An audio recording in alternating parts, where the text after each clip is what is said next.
regardes cette vidéo, c'est que t'as déjà vu la partie 1 qui est déjà en ligne, je la remettrai en barre de description. On va continuer parce que franchement, il y en a beaucoup à dire sur cette petite marque, sur ma petite marque Riface. Donc c'est parti. Premier shooting les gars, premier shooting, je l'ai fait clairement à l'arrache. En fait, je voulais sortir la collection le plus vite possible parce que j'étais déjà en retard pour moi. Et dans la mode, faut être clairement une saison à l'avance. Je suis encore un peu en retard cette année-là, dites-vous. J'ai demandé à un pote qui était photographe. En plus, j'avais genre presque pas de thunes pour ma marque au début. Enfin, j'investissais tout de ma poche. Mais j'ai demandé à un pote qui était photographe. Enfin, il m'a proposé parce que je n'osais pas demander. Et d'ailleurs, corps sur lui, je vous mets son arrobase ici parce que franchement, les photos du premier shoot sont incroyables. Les modèles, pareil, c'était que des potes. J'ai trouvé une ancienne pote du collège que j'ai recontactée sur Facebook. Et sinon, c'est une pote modèle cette année qui est trop belle, qui est modèle déjà de base et qui m'a rendu service, enfin c'était trop cool de sa part. Et Camille aussi, une copine à moi du collège. Donc franchement on a fait tout homemade. Je suis trop fière du premier shooting parce que c'était un truc très simple mais quand même avec mon pote qui fait de la photo à l'argentique, j'ai trouvé ça genre trop stylé. C'était pas parfait parce que je peux vous dire que les corsets, on a tellement... En fait au début à l'atelier j'étais avec une première personne qui a fait mes patronages et tout parce que oui... Ah ouais, j'ai oublié cette partie-là. Ça, c'est la meuf pas organisée, vous voyez. Mais en gros, c'était une première personne à l'atelier qui, au final, n'était pas trop de bonne volonté, qui n'est plus là. Mais en gros, elle m'avait fait un peu nimp sur mes patronages décorsés. Du coup, ça n'allait pas forcément. Et donc, sur la plus grande taille cette année, ça lui fitait pas bien. Donc, on a dû faire des micmacs pour le premier shooting et tout. En fait, c'était pas prêt et c'était trop à l'arrache. Mais ça, c'est mon erreur et j'ai voulu trop faire trop vite. Voilà pour le premier shooting, mais franchement j'en étais trop contente et j'en suis encore trop contente. Ensuite, même si c'est pas dans l'ordre, je vais vous expliquer un peu comment je travaille avec l'atelier Food Coude. Et ça, j'ai plutôt de la chance parce que connaissant Nadja de avant et en fait ayant ce statut d'influenceuse quand même, on va pas se mentir, on a un peu dealé un truc qui était qu'elle m'aidait pour ma marque et en échange je l'aidais un peu pour sa com, je partageais ce qui était Food Coude à ma communauté, dès qu'il y avait des événements etc, je partageais et je les ai fait connaître je pense par plein d'entre vous, donc ça c'est trop génial. Et du coup elle m'a aidé quand même pas mal parce qu'il y a plein de trucs où elle est beaucoup plus stricte dans l'acceptation des projets qu'avec moi, c'est à dire que si vous êtes une marque émergente, ils peuvent faire les patronages pour vous mais il faut un croquis beaucoup plus détaillé, je saurais pas dire parce que franchement je suis pas designeuse de vêtements, mais moi en gros je viens avec un dessin pourri. Antoine qui est maintenant mon chargé de mission, c'est lui qui fait tout le patronage en gros et le modeling. Et maintenant c'est Antoine et Jora. En gros moi je fais rien de A à Z et ils me font un prix pour le patronage qui est vraiment moins cher qu'ailleurs parce que j'ai déjà visité d'autres usines après par la suite où c'est beaucoup plus cher. Enfin voilà, on a un petit arrangement et c'est vrai que mon statut fait que j'ai des privilèges. Encore une fois, je vais pas le mentir et je vais pas vous le cacher. Il faut que si vous présentez votre projet à un atelier, il soit sérieux et construit et abouti et que vous veniez pas avec des petits dessins comme moi parce que franchement moi je fais pitié et d'ailleurs faudrait que je m'améliore pour les prochaines co, mais en vrai je sais pas faire de modeling. Mais j'aimerais bien par la suite pour Riface embaucher une modéliste. Franchement ce serait top, j'arriverai à être rentable et ça c'est une autre histoire. En parlant de rentabilité, on va parler prix de vente, prix d'achat.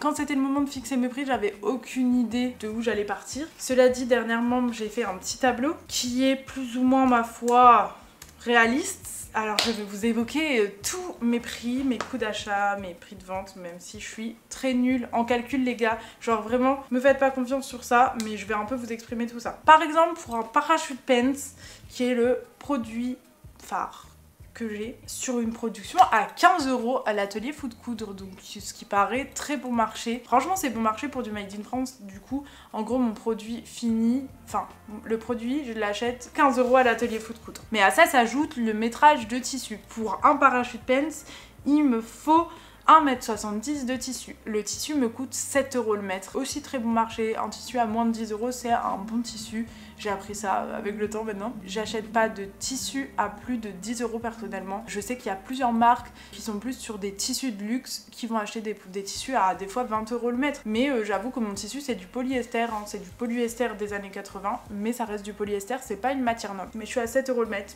négocié. Mais ça c'est pas moi qui ai négocié, c'est Arthur qui a négocié au marchand de tissu 7 € le mètre parce que de base il était à 8 €. Mais ce qui fait quand même une petite différence. Mon coût au mètre de mon parachute il est à 11 €. €. Du coup, on additionne 15 € plus 11,09 €. Donc on est déjà à 26 € pour le tissu plus la production. Mais à ça, on va ajouter le prototypage que j'ai divisé en plusieurs articles et en une centaine de pièces. Donc j'ai mis 3 € de prototypage.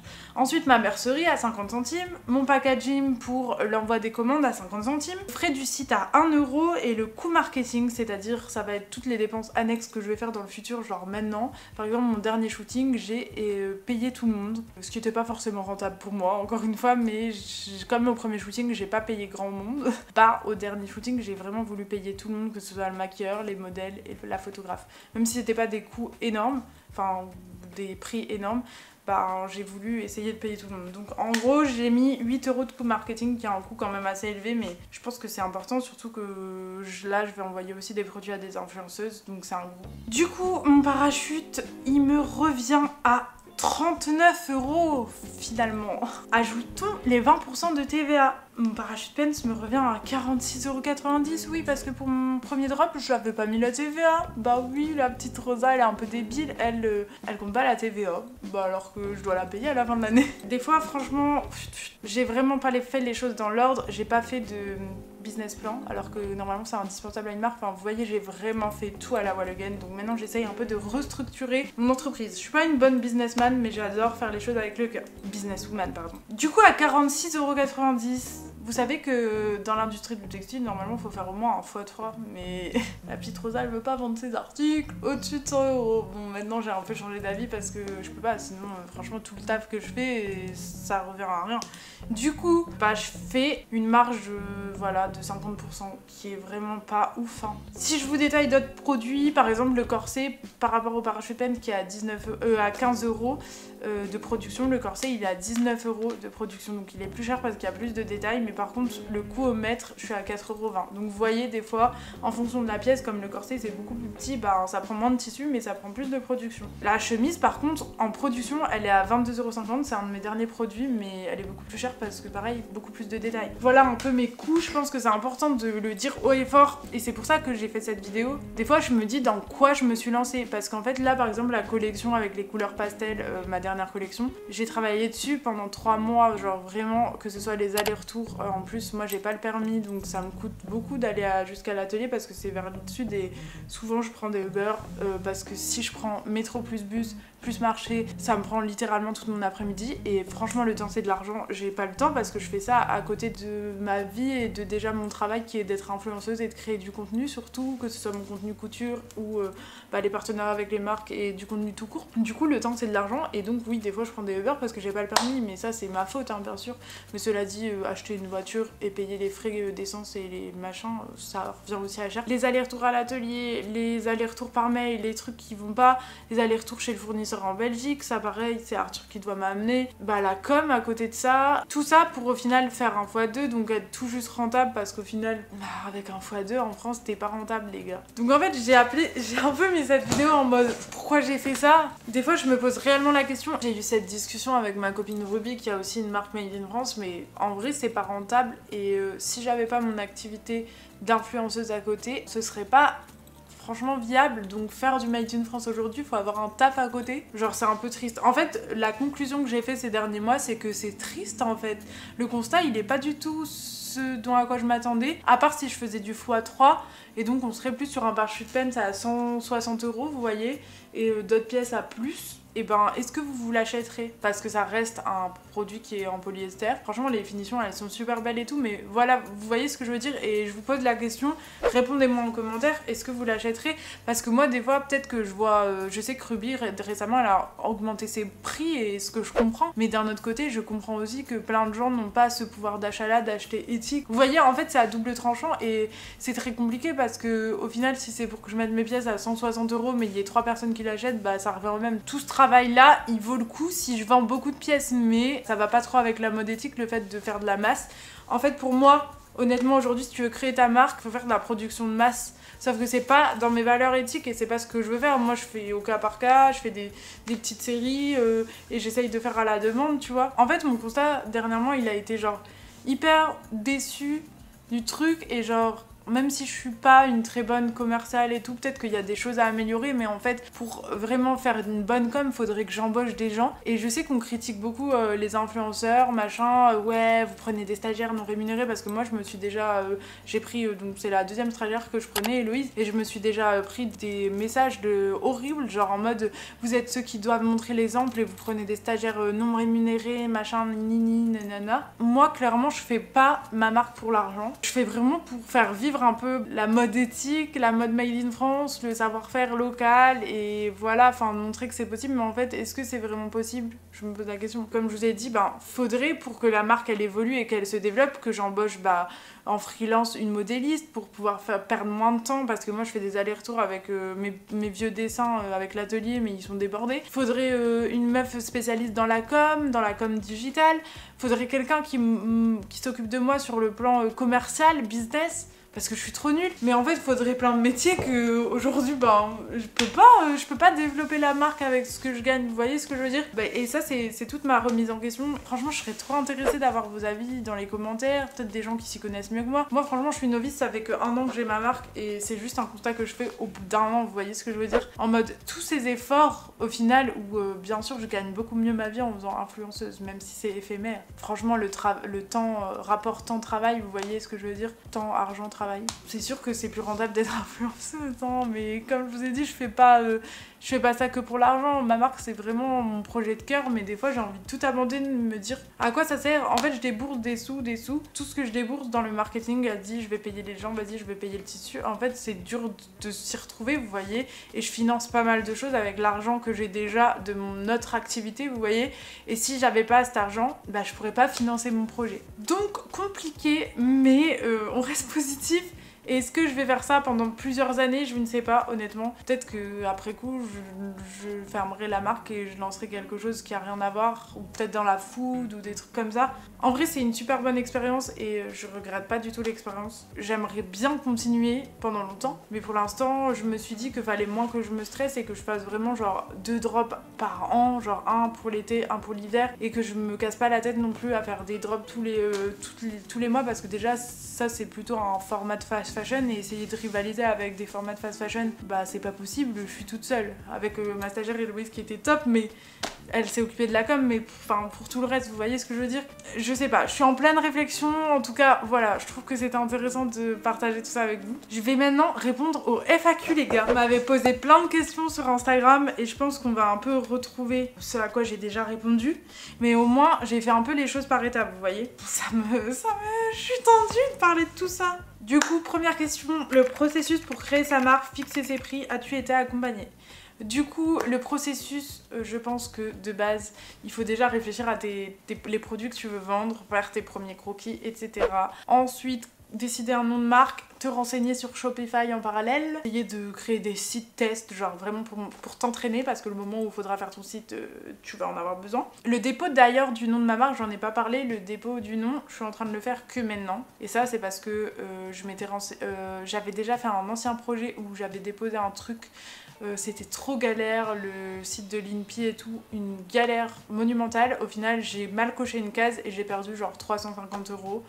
Ce qui faisait super mal au cul à ce moment-là. Du coup, j'ai décidé de plus faire comme ça, et là je me suis rapprochée d'une avocate qui va faire toutes les démarches à ma place, parce que vraiment c'est quelque chose de complexe. Si vous connaissez quelqu'un qui peut vous aider, je sais que l'INPI aussi peut vous aider à faire le dépôt de la marque, mais renseignez-vous. Moi franchement, j'ai préféré faire ça pour pas faire de conneries et reperdre de l'argent, vous voyez. Donc vous dépensez quand même peut-être un peu plus d'argent avec une avocate, mais au moins elle fait tout à votre place et c'est carré. Donc je le fais que maintenant, mais parce que aussi mon nom il est très reconnaissable, et donc quand j'avais eu rendez-vous avec elle il y a genre 6 mois de ça, elle m'avait dit que voilà, c'était pas urgent, à savoir que en plus j'ai déjà des preuves sur mon Insta et tout que la marque existait. Donc voilà, là c'est en cours, mais vous voyez ça fait que 1 an, donc je préférerais, si j'avais un conseil, c'est faites-le avant. Ensuite, je pense qu'il faut que vous contactiez une modéliste, mais ça, je suis pas experte dans la matière, parce que je vous ai dit, mon fonctionnement, c'est que moi, je travaille 100% avec l'atelier qui fait mon modélisme. Je pense que c'est une étape primordiale de contacter une modélisme qui vous fait en freelance 1 ou 2 premiers produits que vous allez faire.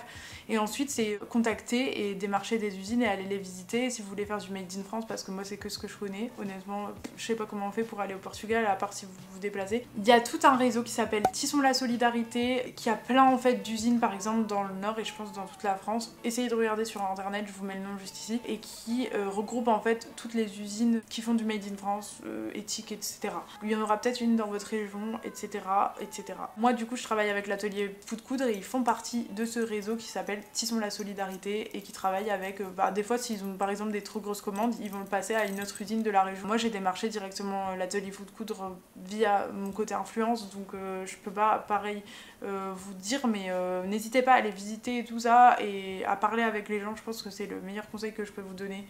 Et si vous êtes dans le Nord, mais maintenant à Paris aussi, il y a Fashion Green Hub qui est une association qui est financée principalement par des gros groupes comme le groupe Millier ici qui sont actionnaires, je sais, qui ont les magasins Carrefour, Decathlon, etc. Enfin c'est un gros truc, c'est une grosse asso qui vous aide à lancer votre marque, qui a des formations à l'intérieur, enfin ils sauront vraiment vous renseigner mieux que moi parce que je suis pas passée par tout ça. Il y a aussi la BGE, un organisme qui vous aide à créer votre entreprise, donc ça peut-être en premier et ensuite Fashion Green Hub, vous voyez il y a vraiment plein de trucs que moi j'ai appris au fur et à mesure.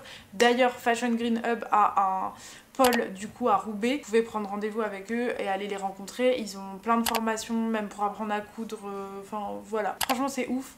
Fashion Green Hub, ils ont aussi, on parlait des tissus tout à l'heure, ils ont la Tissu Tech qu'ils ont créé il y a quelques temps, qui va faire comme Uptrade dont je parlais plus tôt, qui va référencer en gros des tissus dead stock.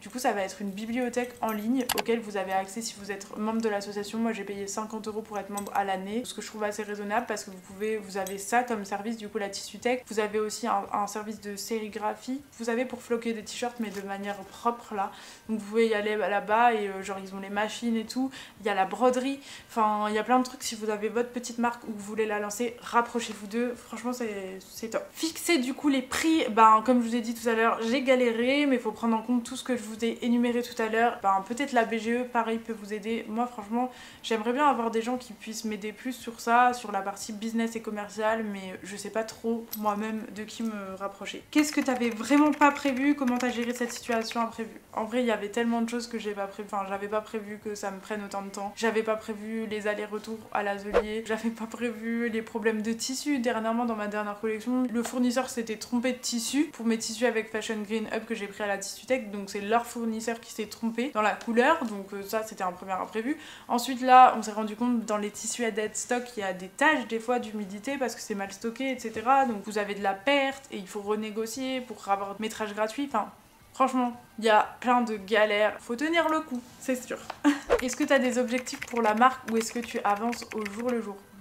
Aujourd'hui franchement j'avance au jour le jour parce que comme je vous l'ai dit, je sais pas comment évoluer sans augmenter mes prix et comme je vous l'ai dit, et de toute façon j'attends trop vos réponses dans les commentaires. Qu'est-ce que vous en pensez quoi? Je vois pas comment on peut développer une marque si j'augmente pas mes prix, mais en même temps j'ai pas forcément envie de les augmenter, enfin vous voyez. Qu'est-ce que ça a changé dans ton organisation quotidienne? J'ai suivi tes débuts sur Trello. Alors j'utilise toujours beaucoup Trello, j'adore, et là je vais faire une formation bientôt qui a lieu chez Talent Garden à Lille. Je vous mets l'événement ici si vous voulez vous inscrire, c'est gratuit et tout. Sur Notion, ils vont aussi faire des formations sur TikTok et tout, mais Notion c'est un autre truc pour s'organiser mieux que Trello à Skip. Moi j'avais essayé quand j'avais commencé Trello et ça me paraissait trop compliqué Notion. J'aimerais bien m'y mettre un peu plus, faut du temps pour le faire, mais voilà. Et du coup dans mon organisation quotidienne, qu'est-ce que ça a changé? C'est 2 fois plus le mess. Comme je vous disais au début de la vidéo ou dans l'autre vidéo, je me suis vraiment rendu compte que mon taf d'influenceuse c'était un taf à part entière et que ça me prenait du temps, parce que quand j'ai commencé à travailler sur Riface j'avais plus le temps de faire mon taf de base, vous voyez, ça me prenait trop de temps et trop d'énergie. Riface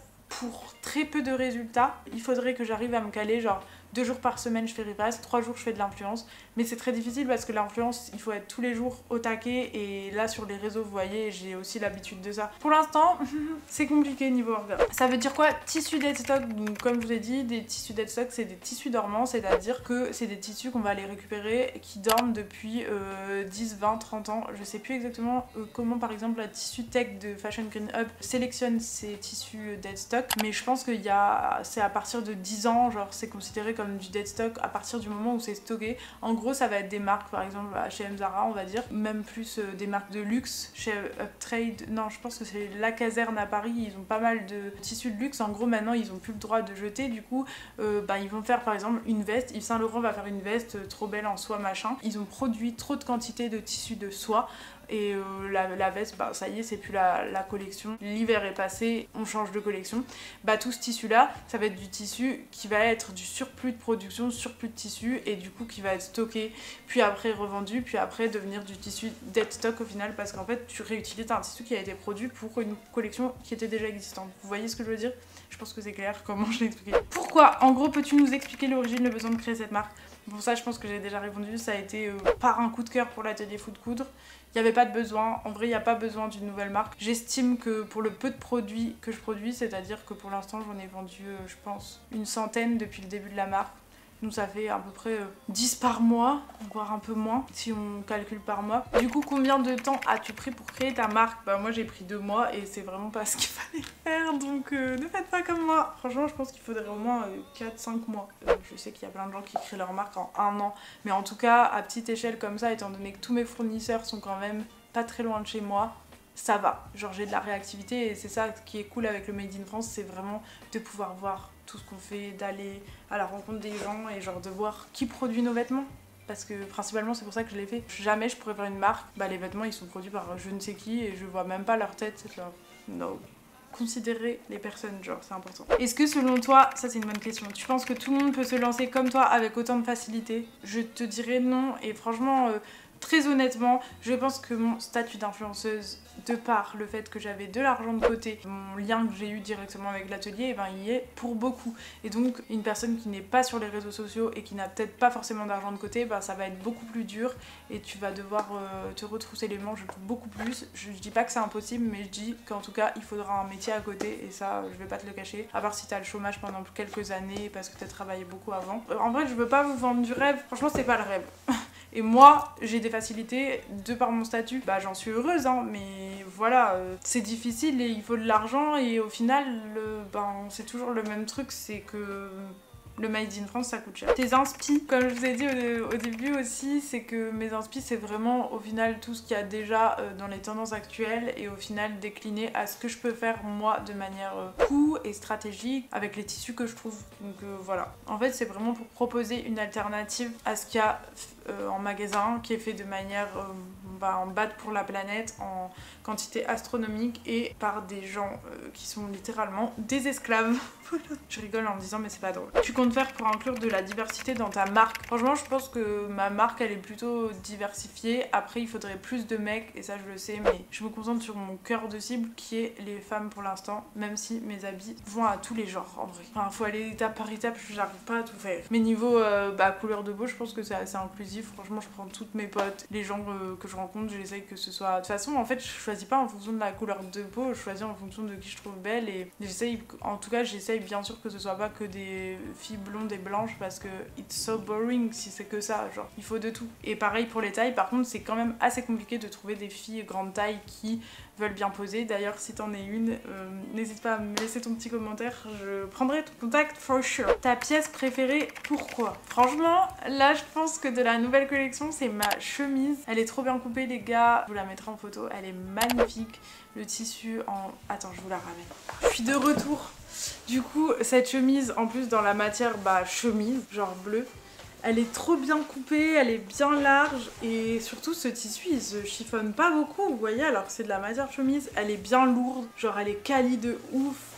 Ma petite étiquette et genre ça plus le corset c'est un trop bel ensemble, donc en vrai cet ensemble là je l'adore pour l'été. Comment tu choisis tes couleurs? En vrai j'ai fait tellement de couleurs depuis le début de la marque parce que je l'ai décliné en tout ce que j'avais déjà disponible et j'essaye de voir qu'est-ce qui va le mieux marcher, mais au final là j'ai fait pas mal de couleurs quand même assez claires, des couleurs d'été en fait, du coup j'ai décliné les modèles un peu comme ça. Après je choisis surtout en fonction de ce que je trouve parce que c'est le principe du dead stock, tu peux pas faire exactement la couleur que tu veux. Comment tu as fait pour les étiquettes? Du coup les étiquettes c'est directement l'atelier Footcoot qui le fait avec un de ses fournisseurs. Moi j'ai juste transmis mon logo et ça c'est trop cool et je dis ce que aussi je veux sur les étiquettes, les puces de taille, etc. Donc ça c'est trop cool. Coucou Rosa, est-ce que tu as fait toute seule la compta et tous les trucs chiants? Bah oui, mais c'est mal fait. J'ai fait toute seule, mais j'avoue que c'est pas bien fait. Je peux faire mieux si j'étais aidée. Parce qu'on n'est pas fort dans tout. Moi, franchement, c'est là que je découvre que je peux pas faire 50 000 métiers en même temps. Quand t'es entrepreneur, c'est souvent ce que les gens ils disent de faire. Mais au final, les bons entrepreneurs, ils savent surtout s'entourer, les gars. Et je pense qu'on finira par cette phrase. Je pense que ces 2 vidéos ont été assez longues. J'espère qu'elle vous aura plu, qu'elle vous aura donné un max d'informations. Je sais que ça fait peut-être beaucoup d'un coup.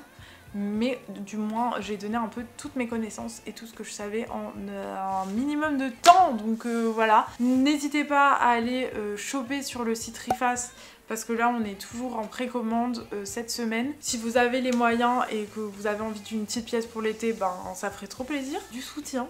Et n'hésitez pas à me dire en commentaire ce que vous savez comme info, franchement. On est tous preneurs, on a tous besoin de petits conseils. Et puis je vous fais des bisous, on se retrouve la semaine prochaine dans une nouvelle vidéo. Salut les gars!